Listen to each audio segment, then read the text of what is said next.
Hi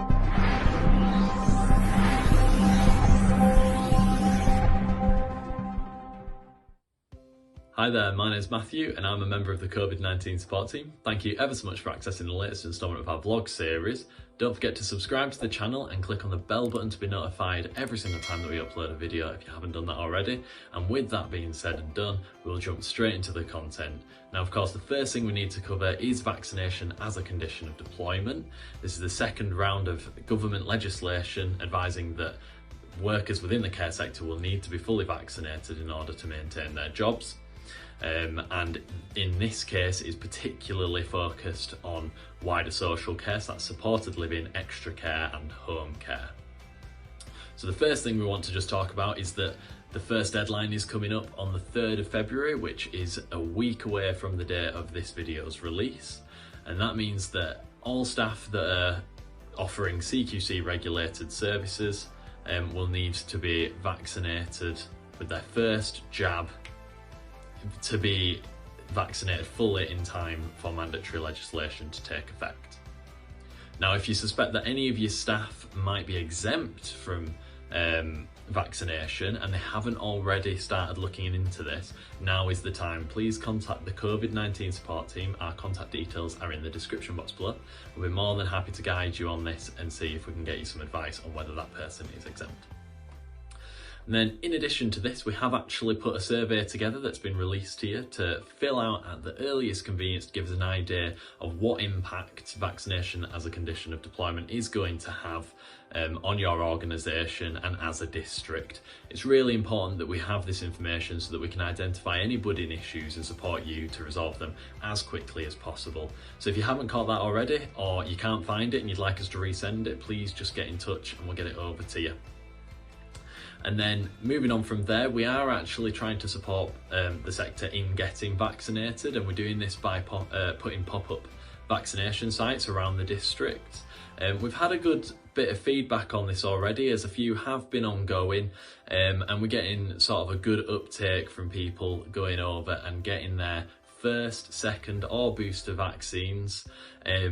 And of course, we have more on the way. So please do just keep an eye out on your emails, as an email should go to the registered manager of an organisation to give you a heads up that there is a pop-up vaccination centre within your locality. And if you haven't had something like this, but you think you'd benefit from it, please just get in touch with the COVID-19 support team, as we might be able to find someone in the area willing to host, or if you feel like you could host one, then we can organise a date that suits you and get that arranged. So finally, we'd just like to talk a little bit about VerifyPlus. So VerifyPlus is a fantastic example of a robust electronic system for observing vaccine management. And the council actually gave care homes some extra funding from the discretionary funding pot that we have to ensure that you could actually implement an electronic system like VerifyPlus. Now, it's a way of you being able to collect, store and manage vaccine data safely and securely, so you know exactly what's going on with everyone who's entering the workplace there. And the reason I'm bringing this up is because we've heard rumblings that the CQC are actually pulling providers up on how they are collecting data. So if you have a paper record, for example, they're actually identifying this as an issue because they'd like to see what we're describing as a robust electronic system.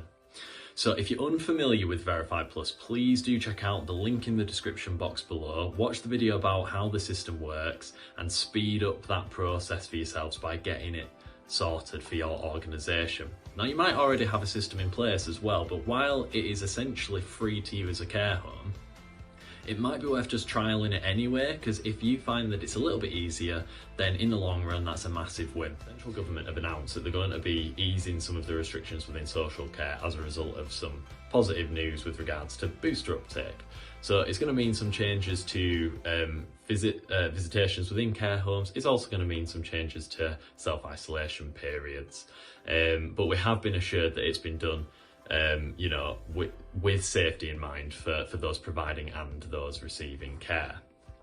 So basically, what does it mean? So as of Monday the 31st of January, we're going to find that the limit on the amount of visitors that a resident can have is going to be scrapped. They can have as many as possible, and care homes under an outbreak will only need to follow outbreak management rules for 14 days rather than the 28 that are set out at the moment. By Wednesday the 16th of February, staff testing is going to change a little bit.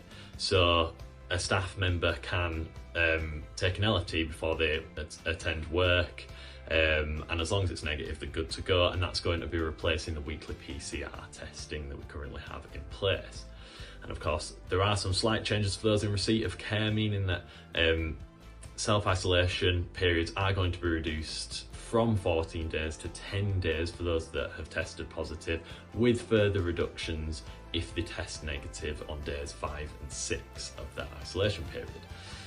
Isolation periods of those who've had to make an emergency visit to a hospital will also be reduced to a maximum of 10 days.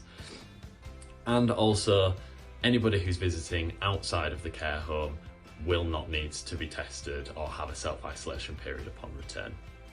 So updated guidance is on the way, and we'll circulate that to you as quickly as we have it, essentially. Government have confirmed that they will be providing free LFTs as a part of the autumn and winter plans, so just keep that in mind. But thank you ever so much for listening, and we'll catch you for the next one. Thank you, cheers, bye.